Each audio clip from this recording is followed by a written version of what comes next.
자, 오늘은 성경의 난해 구절 혹은 주제 세 번째 시간입니다. 첫 번째는 하나님의 생각은 변하시는가, 그렇죠? 두 번째는 뭐였어요? 11조는 성경적인가에 대한 강의를 했고, 오늘은 복음을 듣지 못한 자의 구원은 어떻게 되는가에 대해서 한번 생각을 해보라고 그러셨죠. 그래서 이번 시간 내에 끝날 수도 있고 아니면 조금 더 진행될 수도 있습니다. 되고 오늘은 일반적으로 복음을 듣지 못한 자의 구원에 대해서 이야기하고, 다음에는 어쨌든 오늘 하는 거 봐서 또 다음 시간 내용도 말씀을 드릴게요. 자, 우리가 종교개혁에서 five solas라고 그래요. 오직, 5개의 오직이 있어요. 오직 하나님의 은혜, 오직 성경, 오직 믿음, 오직 그리스도, 오직 하나님의 영광, 이 5개가 있는데, 그 가운데 오직 믿음이 있죠. 그것을 우리 다른 말로 뭐라 그래? 이신칭이라 그럽니다. 이신칭. 믿음을 근거로 해서 의롭다고 칭함을 받는다. 그러니까 하나님께서 의롭다 칭한다는 거죠. 이것을 이제 five sola 가운데 하나가 뭐냐? sola fide입니다. 오직 fide. 이 fide에서 fidelity, 뭐 이렇게 신실함, 이렇게 믿을 수 있다라고 할 때 fidelity라는 명사도 나왔거든요. 그래서 이 fide라는 게 뭐냐면 믿음입니다. faith. 영어로 말하면. 자, 이신칭의 교리를 제가 왜 지금 서두에 말씀을 드리냐. 자, 성도님들,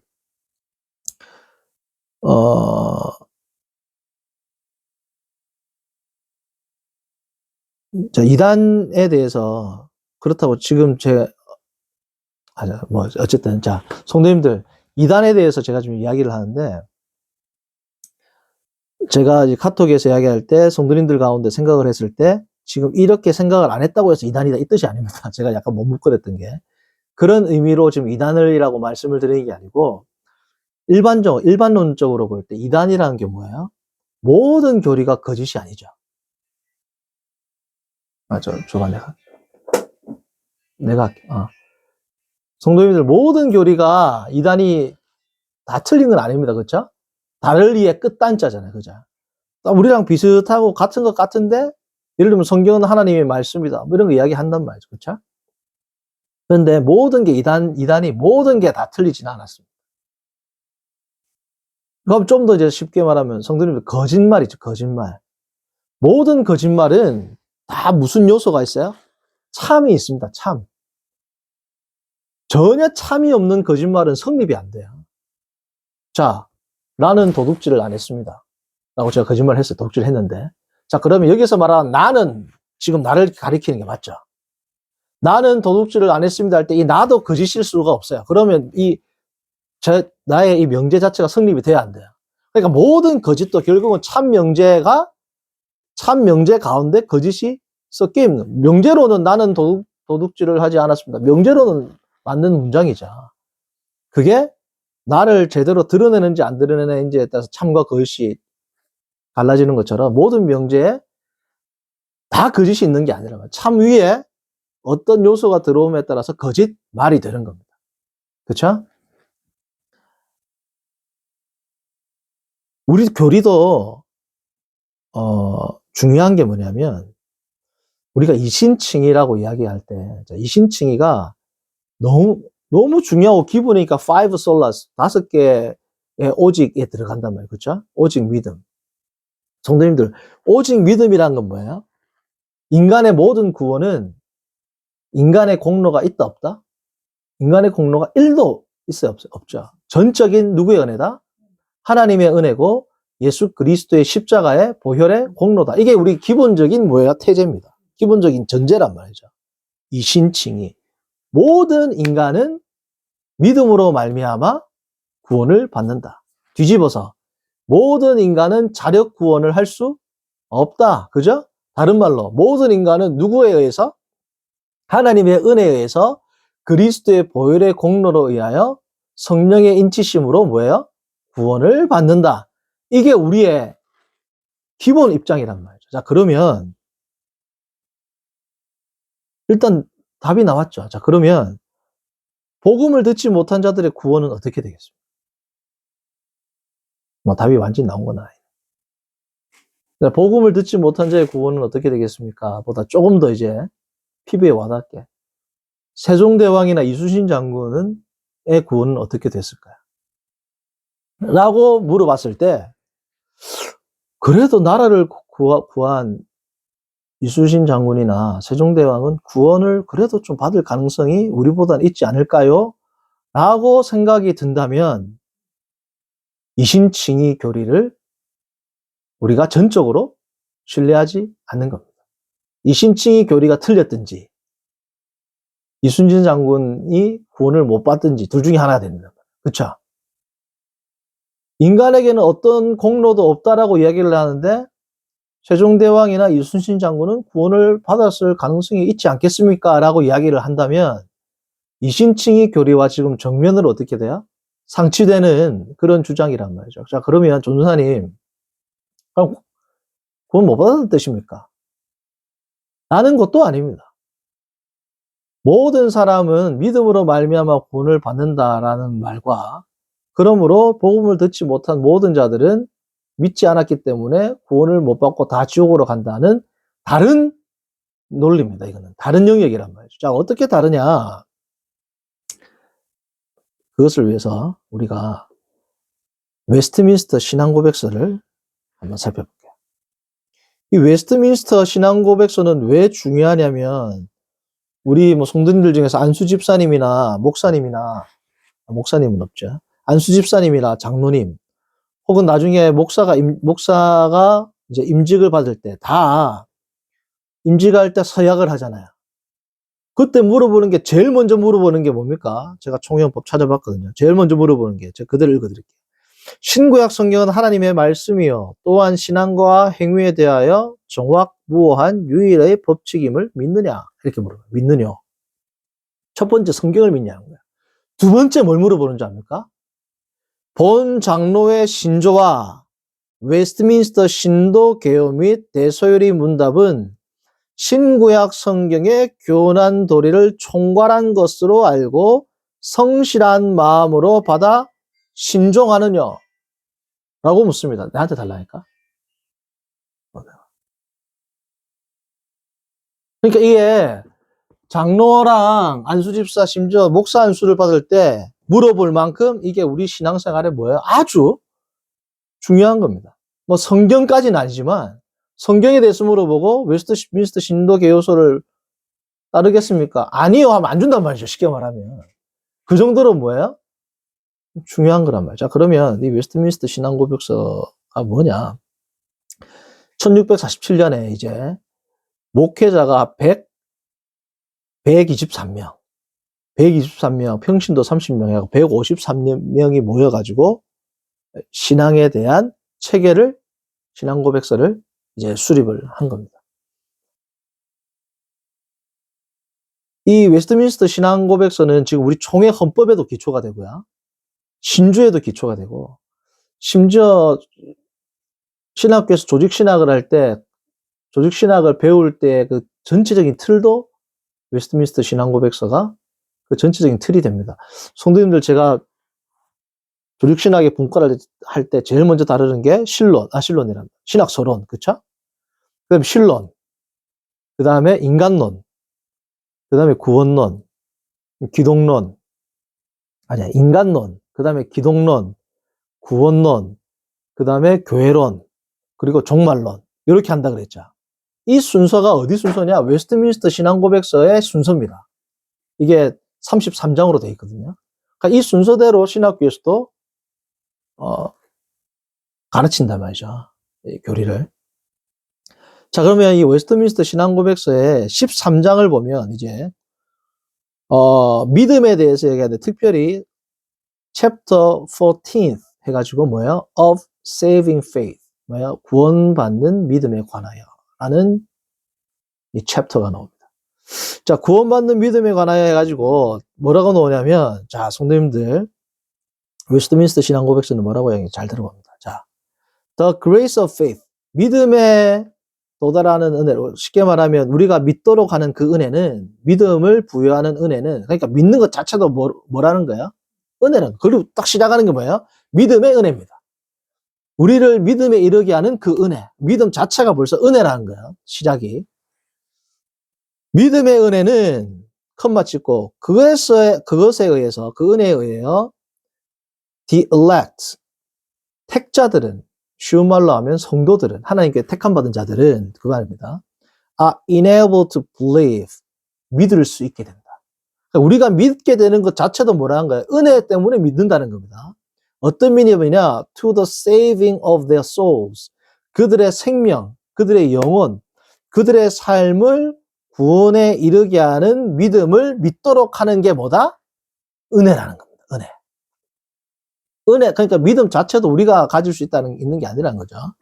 자, 그런데 이 믿음의 은혜는 뭐의 결과냐면 첫 번째는 the work of the Spirit of Christ. 예수 그리스도의 영, 다시 말하면 성령의 사역입니다. 어디에 일어나는? In their hearts. 여기서 there는 누구는 the elect를 받겠죠. 택자들의 심령에서 역사하시는 성령의 역사로 말미암는 거란 말이죠. 그리고 이제 중요합니다. is 뭐야? ordinarily wrought. 좀 이따 할게요. 일단 ordinary wrought가 뭐냐면 일반적으로 이게 중요한 겁니다. 일반적으로 일단 해석을 할게요. 그리고 이 믿음의 연애는 첫 번째는 성령의 사역이고 두 번째는 말씀 사역에 의해서 wrought, work의 과거형입니다. 말씀 사역에 의해서 뭐예요? 실행된다는 거야. 근데 어떻게? 일반적으로. 성도님들 일반적으로가 되게 중요한 겁니다. 일반적으로. 자, 일반적으로는 뭐에 의해서 동반된다? 우리가 믿게 되는 이 믿음이라는 이 하나님의 선물이 성령의 역사인데 무슨 사역으로?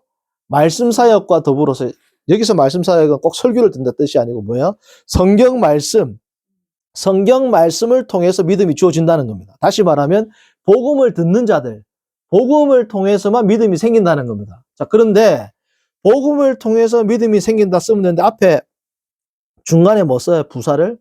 ordinarily, 다시 말하면 일반적으로, 통상적으로라는 말을 쓴 거예요. 잠깐만, 통상적이지 않은 경우도 있을 수 있다는 걸 열어놓은 겁니다.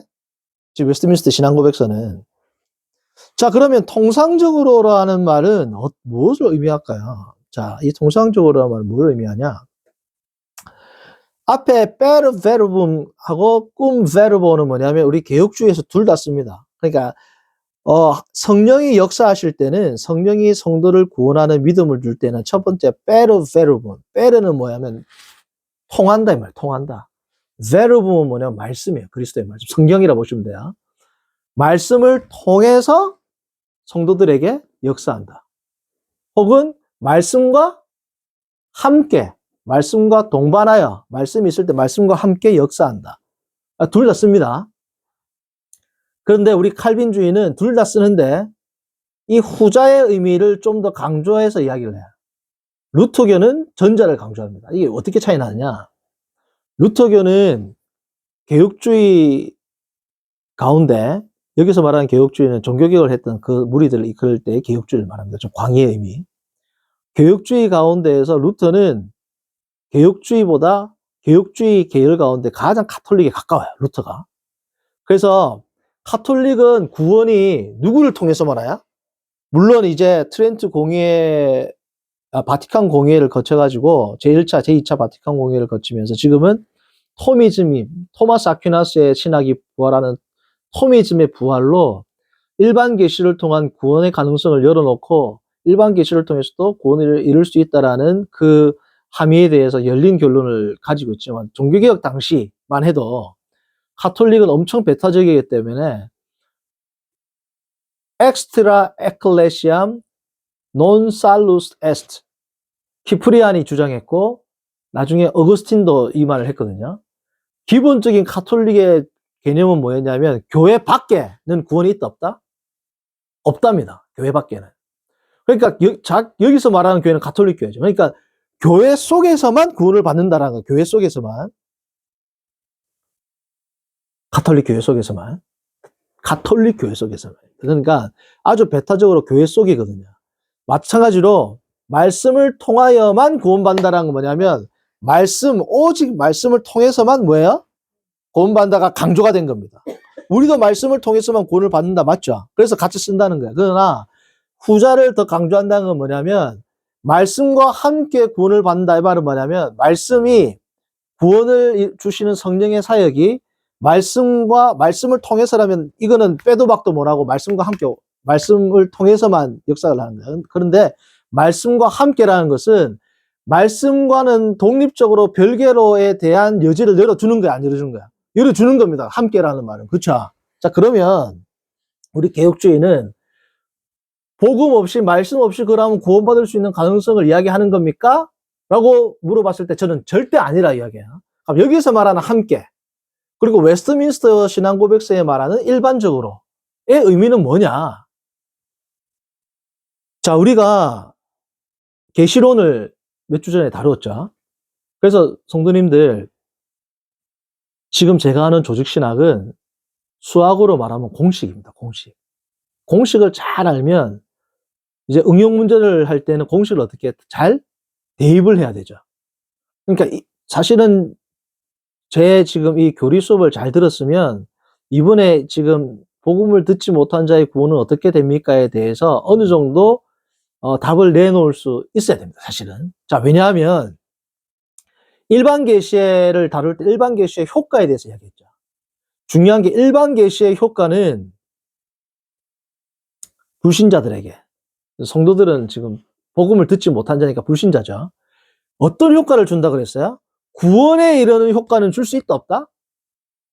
구원에 이르는 효과는 줄 수 없다 그랬습니다. 무슨 효과만 준다 그랬어요? 정죄를 하는 효과만 준다 그랬습니다. 일반 계시는. 다시 말하면 복음을 듣지 못한 자들에게 있어서의 일반 계시의 효과라는 것은 뭐냐면 하나님을 알만한 것들을 그들에게 보이셨다. 로마서 1장 19절입니까? 그때 이야기했죠. 여기서 하나님을 알만한 것을 보였다라고 할 때 이 하나님을 알만한 것은 하나님의 존재와 속성을 정확하게 안다는 뜻이 아니고 희미하게 하나님에 관한 어떠한 것들을 의미하는 것이라고 이야기했습니다. 생각나시죠? 그러니까 자, 저를 보세요.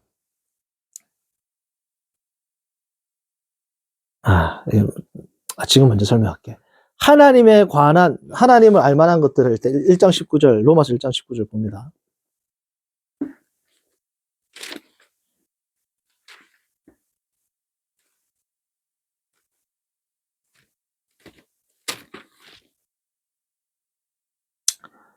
하나님의 18절 보면 하나님의 진노가 나타나잖아요. 그죠? 불신자들에게. 그 이유는 뭐냐면 하나님을 알 만한 것이 그들 속에 뭐예요? 보였다. 이게 파네로스거든요. 헬라어로. 그냥 보이는 게 아니고 명쾌하게, 명시적으로 나타났다는 거예요. 하나님을 알 만한 것이. 자, 그런데 하나님을 알 만한 것이 그들에게 보임이라 명백하게 보였다 할 때 강조점이 명백하게 보였다에 강조점이 있으면 그들이 가면 일반 계시를 통해서 하나님을 알 수 있다 이래 되겠죠.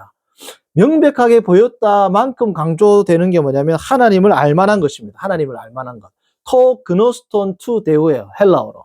그 말은 뭐냐면 여기서 이제 헬라어 문법으로 보면 이게 무슨 뜻이냐면 하나님 자체를 안다라는 뜻이 아니고 reference to God 영어로 말하면 하나님에 관한 어떠한 희미한 정도의 주변적인 것들을 알 수 있는 지식을 그렇지만 확실하게 주셨다 이 뜻이거든요. 자, 그러면 이게 무슨 의미냐면 이 의미입니다. 정죄하기에는 충분한데 구원하기에는 불충분한 정도의 계시라는 거예요. 자, 예를 들어서 보세요. 아예 계시를 안 했어요. 그러면 그들이 하나님 앞에 핑계 될 거야, 안 될 거야? 되죠? 핑계 될 수 없을 만큼의 확실한 계시긴 하지만 그 계시를 통해서 구원에 이를 수 있는 하나님의 존재에 대한 구체적이거나 정확한 진리, 하나님의 속성에 대한 그 진리는 알 수 있다 없다? 없단 말이에요. 그러니까 희미할 정도로 하나님의 존재에 대한 희미한 정도의 지식, 어떤 군원에 대한, 어떤 능력에 대한, 어떤 위력에 대한, 어떤 존재론적 최고 꼭지점에 있는 어떠한 존재에 대한 그러한 인식, 희미한 인식 정도만 주어지고 그 인식은, 그 지식은 구원은 결코 줄 수 없는 지식이라는 겁니다. 그렇죠, 성도님들? 자, 그러면 이 지식이 복음을 듣지 못한 자들이 갖고 있단 말이에요. 그렇죠? 자, 그러면 복음을 듣지 못한 자들은 오늘 바울의 논거는 뭐냐면 조금 더 할게요. 이 바울의 논거는 뭐냐면 로마서 1장 18절부터 32절까지를 보면 제가 간추려서 딱 세 가지로 말씀을 드립니다. 첫 번째 전제는 뭐냐? 복음을 듣지 못한 자는 있지만 하나님에 대해 듣지 못한 자는 인류 역사상 한 명도 있다 없다? 없다. 자연 일반 계시 측면에 희미하지만 복음은 못 들은 자들이 많단 말이죠. 그러나 하나님에 대해서 듣지 못한 자는 한 명도 없다. 그러므로 두 번째 뭐예요? 그들은 하나님의 진노를 내릴 때 결단코 핑계할 수 없다. 세 번째, 그러므로 하나님의 진노는 항상 합당하다가 바울의 논거입니다. 자, 그리고 하나님을 일반 계시를 거부하는 자들을 1장 18절에는 불의한 자라고 그랬어요. 불의한 자. 불의한 자가 구원을 받을 수 있을까요? 없을까요? 없죠. 이 불의한 자의 특징이 뭐냐면 첫 번째가 뭐냐면 21절부터 23절까지 우상숭배로 나타납니다. 그죠? 그리고 24절부터 27절까지 동성연애로 나타나죠. 그 다음에 28절부터 여러 가지 죄가 나오는데 28절부터 처음에 우상숭배, 동성연애, 세 번째는 제일 먼저 나오는 게 무슨 죄야? 28절. 하나님을, 쉽게 말하면 하나님을 안 믿는다는 거. 그쵸? 30절.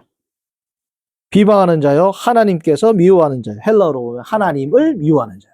자, 그러면 지금 29절 보세요. 살인, 분쟁, 시기, 살인하는 자하고 똑같은 죄로 하나님은 무슨 죄도 취급한다? 하나님을 안 믿는 죄를 살인죄하고 똑같이 취급한단 말이에요. 자, 그러면 뭐 개국 공신이 됐든 이 세상 전체를 구원해도 하나님을 안 믿어요. 그러면 로마서 1장에 의하면 이 사람의 죄는 살인자의 죄와 같아요, 같지 않아요? 같단 말이죠. 그럼 이 사람이 구원을 받을 수 있습니까? 못 받는단 말이죠. 그러니까 인간적인 어떤 공로도 구원과는 아무 관계가 없습니다. 자, 그러면 이순신장과 복음을 듣지 못한 자들은 모두 구원을 안 받았습니다 라고 결론을 놔야 된다는 것도 아닙니다. 왜냐하면 자, 그게 뭐냐면 아까 말했던 ordinarily, 일반적으로. 자, 지금 로마서에서 지금 이야기하고 있는 자들은 뭐냐면 로마 교인들을 상대로 하는 거죠. 그리고 일반적으로 예수님을 믿는 자들과 믿지 않는 자들에 대한 하나님의 구원의 섭리에 대해서 이야기를 하는 겁니다. 그렇죠? 자, 그러면 지금 성경의 포커스는 뭐냐면 예수 그리스도의 복음이 지금 온 이후의 사람들을 이야기하는 거야. 하나님의 계시를, 물론 여기서는 일반적으로 일반 계시를 이야기를 하는 거지만 지금 사도 바울이 성도들한테 이야기하는 것은 뭐냐면 예수 그리스도의 복음을 듣고 난 이후의 사람들은 어떻게 살아야 되는가에 일차적인 포커스가 있고, 지금 성경에서는 뭐냐면 일반론적인 측면에서는 지금 뭐예요? 하나님의 일반 계시를 통해서는 어떤 사람도 뭐예요? 구원을 받을 수 없다 까지 이야기하는 겁니다, 성경은. 그러면 복음을 듣지 못하는 자들의 구원은 어떻게 되는가? 복음이 주어지기 전 시대의 구원은 어떻게 되는가에 대해서 성경이 이야기를 합니까, 안 합니까? 복음이 주어지기 전 이전의 인간들의 삶의 구원에 대해서는 성경이 말하고 있지 않단 말이죠. 복음을 듣지 못한 자들의 구원 문제에 대해서는 성경이 침묵을 하고 있습니다. 그래서 이거는 다시 말하면 성경의 관심사가 아니에요. 예를 들면 천국을 가면 천국에서는 우리가 뭐 할까요? 안 나옵니다. 계시록이 그냥 하나님께 영원히 예배하고 찬송하다 이렇게만 나오지 어떤 삶의 패턴, 어떤 방식, 그런 걸 우리가 여기서 이야기하고 논하는 것 자체가 의미가 없는 거예요, 하나님은. 의미가 있으면 기록을 하셨겠죠. 하나님은 복음을 듣지 못한 자들의 구원 문제에 대해서 우리들에게 아는 것을 허용하지 않으셨습니다. 하나님께서는 복음을 듣지 못한 자들의 구원은 하나님의 주권과 섭리로 섭리하시는 것이고, 우리가 탐구하고 우리가 그거에 대해서 포커스를 맞추는 것을 원하지 않고, 우리는 뭐예요? 복음이 주어지고 난 이후에 우리의 삶에 어떻게 하나님 앞에서 우리는 성화되고 어떻게 우리는 그들에게 전도하고, 이곳에 하나님의 포커스가 뭐예요? 맞춰져 있단 말이죠. 자, 그러니까 우리는 그러면 어떻게 신학적으로 답을 내야 되느냐? 우리 개혁주의에서는 두 가지로 이야기합니다. 두 가지. 첫 번째, 이제 답입니다. 이순신 장군이나 아니면 구약시대란다. 복음이 있기 전 시대의 위대한 사람들의 구원 여부에 대해서는 하나님의 주권으로, 자, 오늘날 복음을 듣는 사람들도 하나님의 주권으로 누구는 구원하고 누구는 구원 안 하죠. 근데 구원받는 사람은 어떤 증거로 나타나요? 예수 그리스도를 믿는 증거로 나타나죠. 근데 예수 그리스도의 복음이 있기 전에는 예수 그리스도를 믿는 증거가 안 나타나요. 그리스도가 없을 때니까. 그러나 하나님은 구원한 자가 있었을 것이고 구원하지 않은 자가 있었을 것이죠. 그러니까 하나님께서 그리스도가 오시기 전에 세종대왕이나 이순신 장군처럼 더 큰 선한 일을 한 사람은 구원했을 것이다 라고 이야기하는 게 아니고 하나님의 주권으로 우리는 알 수 없지만 구원받은 자가 있었을 것이고 구원받지 못한 자들이 있었을 것이다. 그러므로 이순신 장군이나 위대한 사람들의 구원은 우리가 모른다 라고 이야기하는 건전한 개혁주의가 있고, 또 건전한 개혁주의인데 더 보수적인 개혁주의는 어떻게 하냐? 둘 다 맞습니다. 둘 다, 두 번째는 뭐냐? 성경에 기록되지 않았고 하나님의 관심사가 아니기 때문에 우리는 복음이 있기 전 시대의 사람들을 하나님은 누구는 구원했고 누구는 구원을 하지 않았을 것이다 라는 말도 하면 안 된다. 아예 모른다 이거는. 하나님이 어떻게, 마치 복음 시대에는 누구는 구원하고 누구는 구원하지 않았는데 그걸 예수 그리스도를 믿는 증거로 드러나는 것처럼 예전에는 그 증거가 없으니까 어떤 자는 구원을 했을 것이고 누구는 구원을 하지 않았을 것이다 라는 주장도 하면 안 된다고. 모른다. 그거는 그냥 열어놔야 된다. 하나님의 주권, 하나님 섭리로 열어놔야 되고, 그때 당시에 하나님이 누구는 구원하시고 누구는 구원하지 않으셨을까라는 그러한 담론도, 그러한 가능성도 열어두어서는 안 된다는 거예요. 왜? 성경에 없기 때문에. 나름 두 입장이 있습니다. 그러니까 성도님들은 이 두 입장 중에서 하나를 정하시면 돼요. 다음 시간에는 뭐 할 거냐 하면, 자, 그러면 이 문제하고 유아들 있죠. 그리고 예를 들면 정신적으로 전혀 말을 못하는 사람들 있죠. 아니면 유아가 아니라 뭐 예를 들면 배에서 뭐 유산한 사람들 있죠. 아니면 뭐 낙태한 애들 있죠. 그들의 구원은 어떻게 됐는가? 이건 또 다른 또 더 복잡한 문제가 있어요. 그러니까 유아들이나 복음을 듣지 못한 자들이나 아니면 정신적으로 너무 미숙해서 복음을 알아듣지 못하는 사람들의 구원은 어떻게 될 것인가에 대해서 다음 시간에 알아보고, 이거는 카톡에 이것도 한번 토론을 해보세요. 듣고 나서. 그리고 이 주제가 끝나고 나면 연관해서 뭐 할 거냐면, 그렇다면 구약시대의 사람들은 어떻게 구원받았냐? 구약시대. 예수 그리스도를 믿는 믿음으로 구원을 받아야 되잖아요. 구약시대에는 예수 그리스도가 없었죠. 그리고 신약 성경의 사도 바울의 전체적인 논지가 뭐예요? 율법은 우리에게 구원을 준다, 못 준다? 그럼 유대인들은 율법을 지켰죠.